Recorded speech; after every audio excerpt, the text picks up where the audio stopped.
Pirezidaantiin Somaalilaand waliigalteen Itoophiyaa waliin taasisne sababa atakaaroo uumameetiin harkifate jedhan. Haaluma wal fakkaatuun Itoophiyaan waraanaanis ta'uu karaa nagaa ulaa galaanaa ni argatti jedhan Pirezidaantiin Beelaaruus. Kabajamtoota daawwattoota wiirtuu miidiyaa akkam jirtu? Nu waliin turaa waan odeeffannee isinitti himnaa. An Margee Tasfaati.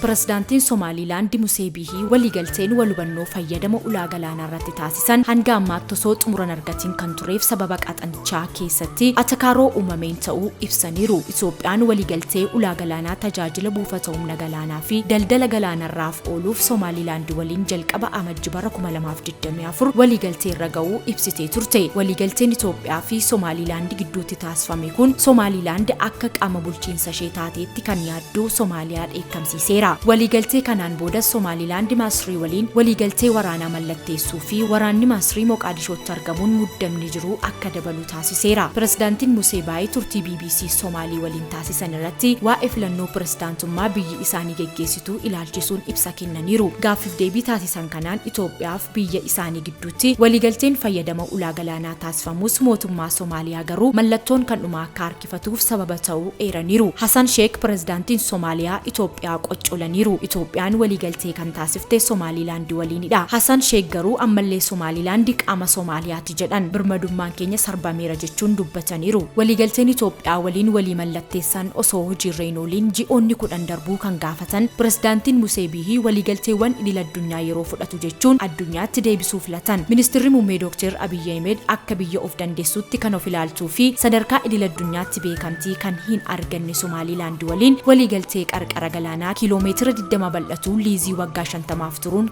kireeffachuun buufata humna galaanaa ijaaruu dandeessisu ture kan mallatteessan. Itoophiyaan immoo bakka isaa Somaalilaand akka biyya taatetti beekamtii kennuufiin addunyaa irratti biyya jalqabaa akka taatu aangaa'onni Somaalilaand ibsaniiru. Somaalilaand Somaaliyaa irraa erga foxxoxxee waggoota 30 ol ta'ullee biyya walabaa ta'uun ishee gamtaa Afrikaatiinis ta'e dhaabbata biyyoota gamtoomaniitiin beekamtiin hin kennamnee fi aangaa'onni Itoophiyaa Somaalilaandiif beekamtii akka kennan ifatti hin ibsine. Haa ta'u malee dhaabbileen akka daandii qilleensaa Itoophiyaa bu'aa qabeessummaan isaanii beekamaa ta'e keessaa ga'ee akka kennaniif dubbataniiru. Waliigalteen walhubannoo kun Somaalilaand akka qaama bulchiinsa ishee taateetti kan yaaddu Somaaliyaa kan dheekkamsiise yoo ta'u waliigaltee kanas weerara jechuun ibsiteetti. Isaan booda sababa ijaarsa hidha haaromsaa guddicha laga Abbayyaatiin Itoophiyaa waliin atakaaroo keessa kan jirtu Masriin Somaaliyaa waliin waliigaltee kan mallatteessite yoo ta'u kun ammoo Itoophiyaa yaaddoo keessa galcheera. Masriin sababa waliigaltee fayyadama ulaa galaanaa Somaalilaand waliin mallatteessiteef Itoophiyaa waliin wal dhabdee kan jirtu Soomaaliyaan meeshaa waraanaa xiyyaara lama guutuu erguu ishee hordofee muddamni ture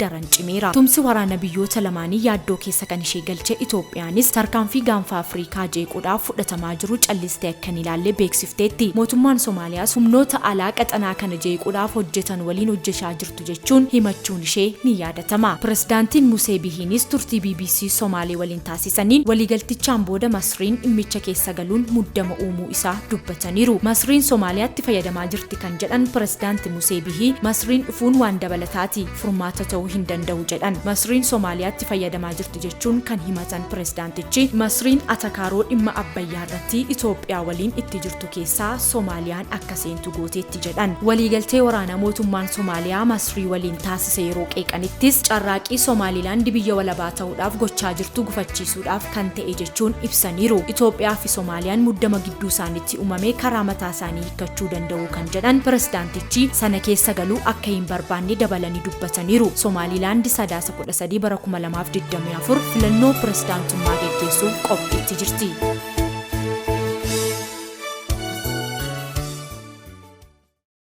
Haaluma wal fakkaatuun Itoophiyaan waraanaanis ta'u karaa nagaa ulaa galaanaa ni argatti jedhan Pirezidaantiin Beelaaruus. Mootummaan Itoophiyaa Dr. Abiy Ahmed walga'ii BRICS Raashiyaa magaalaa Kaazaaniitti geggeeffame cinatti geggeessitoota biyyoota adda addaa waliin dhimmoota siyaasaa fi diinagdee irratti marii taasisaniiru. Isaan keessaa Pirezidaantii Iraan Maasuud Pezeshkiyaanii fi Pirezidaantii Beelaaruus Aleksaandar Lukaashenkoo waliin mari'ataniiru. Ministeerri muummee Dr. Abiy Ahmed Pirezidaantii Beelaaruus Aleksaandar Lukaashenkoo waliin yeroo mari'atan akka carraatee biyyi keenya akkuma biyya keessanii ulaa galaanaan qabdu jedhan. Tajaajilli oduu biyyaalessaa Beelaaruus BITA jedhamu ministeera muummee Dr. Abiy Ahmed maricha irratti teessuma isheerra kan kaa'e rakkoon mudachaa jiru Beelaaruus ni hubatti jechuu gabaaseera. Waa'ee dhukkubbii keenyas beektu isinittis akkasuma dhaga'ama kun dhukkubbii ulaa galaanaa dhabuuti jedhan. Itoophiyaan biyya bishaan dhugaatii qulqulluu qabdu ta'uu himuun olloota ishee bishaan dhugaatii barbaadaniif karuma nagaa akka dhiyeessituuf himan. Haa ta'u malee olloonni keenya bishaan keenya qulqulluu dhugan ulaa galaanaa fi ulaa garba bishaanii akka argannu hin fedhan jedhan. Ulaa galaanaa fi ulaa garba bishaanii argachuu fi qabeenya jirutti karaa walqixa ta'een fayyadamuu qabna irrattis wal dhabuu hin qabnu jedhan. Beelaaruusis haala wal fakkaataa keessa waan jirtuuf gaaffii keenya ni hubatti. Biyyoota ollaa keenya waliin qabeenya jirutti karaa walqixa ta'ee fi nagaa qabuun waliin itti fayyadamuu qabna jedhan ministeerri muummee Dr. Abiy Ahmed. Baay'inaan uummanni Itoophiyaa Afriikaarraa lammaffaa ta'uu kan eeran ministeerri muummee Dr. Abiy Ahmed uummanni kun ulaa galaanaa yeroo dhabu ammam akka nama rakkisu yaadaa jechuun dubbataniiru. Pirezidaantiin Beelaaruus Aleksaandar Lukaashenkoo dhimma rakkoo ulaa galaanaa dhabuu kana lammiileen biyya keenyaa ni hubatu jedhan. Pirezidaantiin Lukaashenkoo Itoophiyaan ulaa galaanaa argachuun dhimma yerooti jedhan. Olloonni Itoophiyaa kana hubanne gowwootadha jechuun isaanii tajaajilli oduu Beelaaruus BITA gabaaseera. Gabaasichi yaada pirezidaantichaa keessaa fudhachuun akka gabaasetti olloonni Itoophiyaa dhiyoottis ta'u bubbulus karaa waraanaas ta'u yookaan karaa nagaa Itoophiyaan akka ulaa galaanaa argattu hubachuu qabu jedhan. Karaa nagaa osoo ta'e immoo silaa namatti tola jedhan. Pirezidaantiin Beelaaruus Aleksaandar Lukaashenkoo Beelaaruus ollaa Raashiyaa yoo taatu biyyoota akka Yuukireen, Lituaaniyaa, Raashiyaa fi Poolaand fa'iin marfamtee waan jirtuuf ulaa galaanaan qabdu. Lukaashenkoon geggeessitoota biyyoota Awurooppaa keessaa isa yeroo dheeraaf aangoorra ture yoo ta'u erga bara